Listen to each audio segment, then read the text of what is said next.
Assalamualaikum warahmatullahi wabarakatuh. Kali ini saya akan menceritakan kisah tentang adik-adik dulu. Dahulu kala berdirilah dua kerajaan di daerah Jawa Timur, bernama Kerajaan Jenggala yang dipimpin oleh Raja Jayangrana dan Kerajaan Kediri yang dipimpin oleh Raja Jayanegara.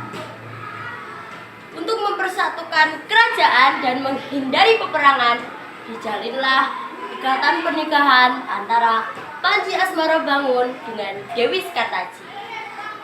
Tetapi pada suatu hari, Kerajaan Jenggala diserang oleh musuh. Dewi Sekartaji melarikan diri dan menyamar sebagai gadis desa. Lalu ia diangkat anak oleh janda 3 anak, Kelenteng Merah, Kelenteng Hijau, dan Kelenteng Biru. Dewi Sekartaji diberi nama Kelenteng Kuning. Namun hidupnya tidak bahagia. Ia selalu disuruh-suruh. Kakak-kakaknya sangatlah pemalas.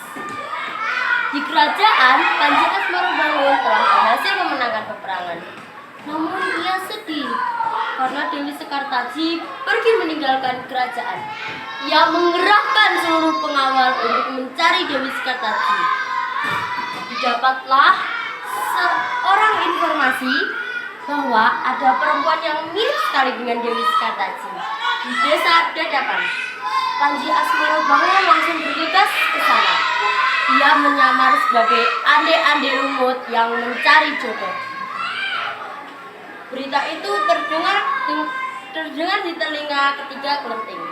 Ia langsung memakai pakaian yang bagus, memakai perhiasan, langsung bergegas ke tepi sungai untuk ke desa Dadapan.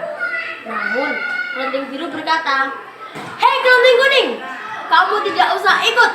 Pergilah ke sungai dan cuci semua pakaian itu."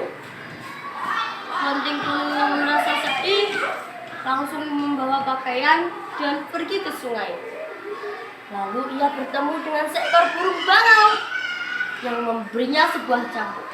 Dan burung bangau itu berkata, "Pergilah melamar ande-ande lumut agar kamu dapat bertemu dengan Panji Asmarabangun.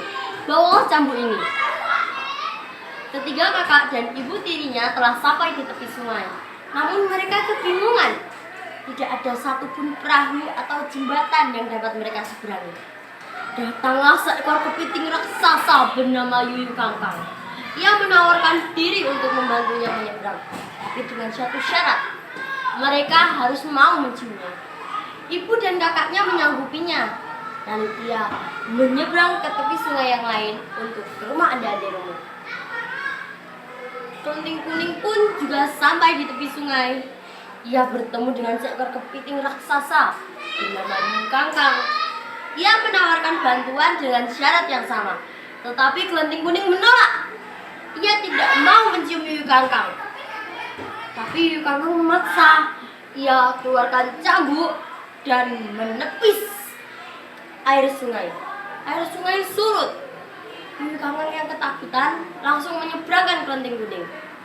Sesampainya di rumah ande-ande lumut, 3 saudari dan ibu tirinya menyampaikan keinginannya.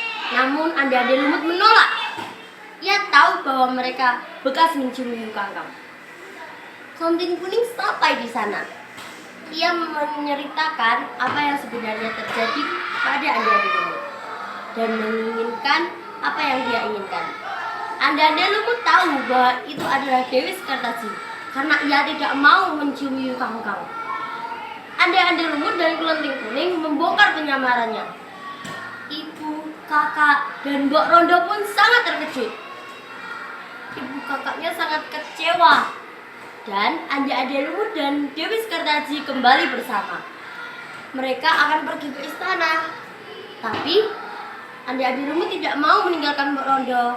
Jadi Mbok Rondo dibawa ke istana oleh 2 sepasang kekasih itu.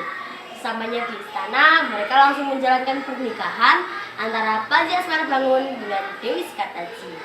Lalu mereka pun hidup bahagia selamanya. Sekian dulu cerita dari saya.